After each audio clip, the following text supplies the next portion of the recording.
Howdy, that's the custom here I'm learning. My name is Lacy Parson. I started at A&M about 3 years ago. I wasn't in vet school yet. I started as a master's student.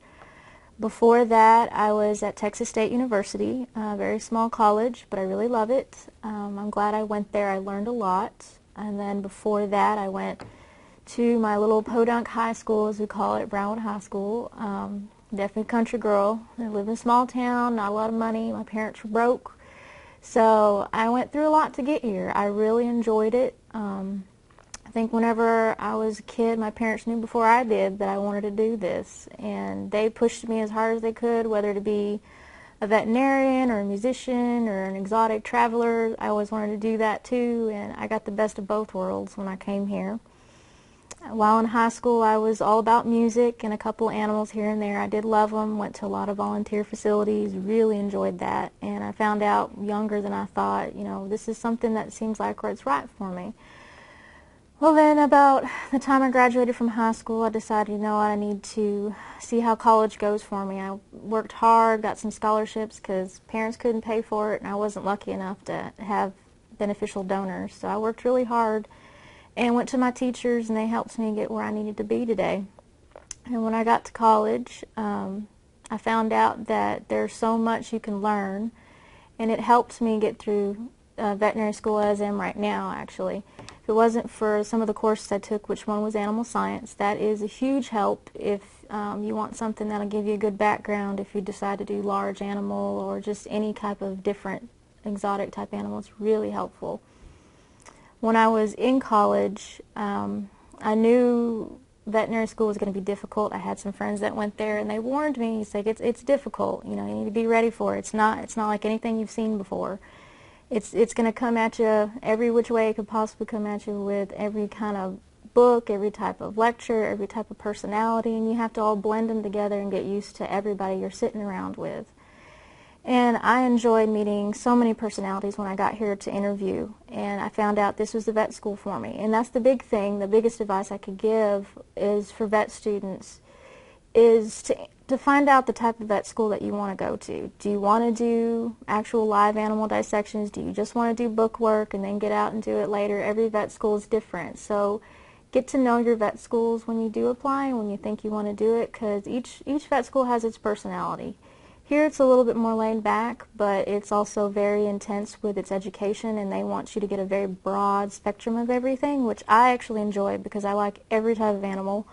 Since I can remember, I've had so many pets. I can't even keep all their names straight, and I've had over at least 2,000 that I know of that I've helped take care of, either take on the side of the road or helped volunteer at other facilities. And then when I got here for my graduate school, it was a plan B just in case I didn't get in, which I hadn't applied at the time because I worked for about 3 years before that at an animal hospital to try and get some more experience, because I wanted to make sure this was 100% what I was going to do. Because a lot of students that go to apply, I found out, they go into the school and they're ready for it, and they get there and they realize they wish they'd gotten more experience to prepare them for what they were going through. So I took a fellow Aggie vet who took me under his wing and taught me what I needed to know, the basics, before I got in, and it helped tremendously, because when you get in, it's true what they say, it is definitely a thrill ride. I mean, every day is something new. I've learned so much information in just one day that I've learned maybe one semester. It's amazing how much you can cram in your brain in one day. But at the same time, the people I've met, the professors are so helpful. That's the one thing I can honestly say, is get to know people really, really well, like your mentors, your professors, friends of friends, and network a lot before you decide to go to vet school, because those people are going to help you get through your hardest times in vet school. Like, my whole inspiration for starting here was actually because of my best friend.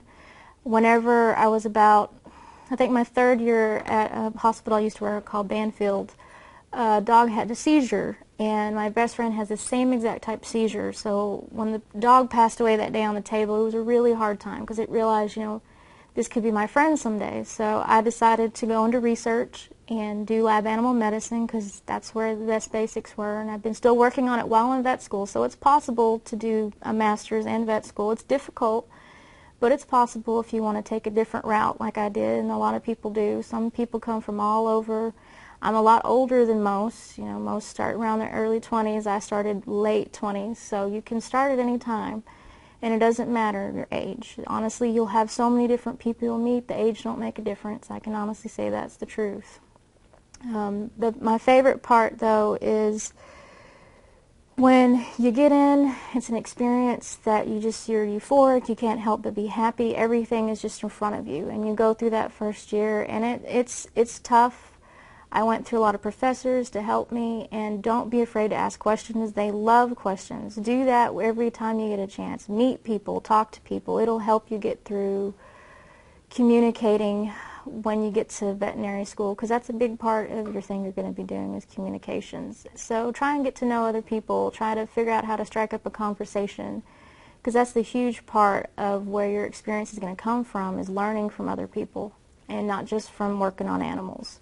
So take your time to go volunteer at places, and maybe try a different route. Maybe try something that you never thought about doing, a different animal. Even if it scares you a little bit, try it. You might be surprised, because I found out that I actually like snakes, and I have never touched a snake in my life. But it makes a difference, and you find out where your limits are. And I think that's the best part, is there's no such thing as you can't do it. You always can get things done. There's always a possibility. You just have to work at it, and you have to find the people that are willing to help you. And you can't do it all by yourself. I tried doing that a long time ago, and I learned my lesson, you know, and my parents were good enough to teach me that. But I also had a lot of really good professors and mentors that told me, you know what, you need to be here, and we're going to do what you need to do. Just ask us, and we'll be there. So find those people and make sure they stay with you through the whole ride, even all the way up to vet school. And don't say if, say when, if you're going to go to vet school, because that's the best way to look at it, is always be positive about it and never, ever think it's impossible. Because when you start doing that and you doubt yourself, things just get worse from there. So be positive every step of the way, and just remember you're not alone, and when you get here, it'll make you happy, and it'll make you think, I was doing the right thing, and this is where I'm supposed to be. So I wish y'all the best of luck, and I hope y'all find what you're looking for.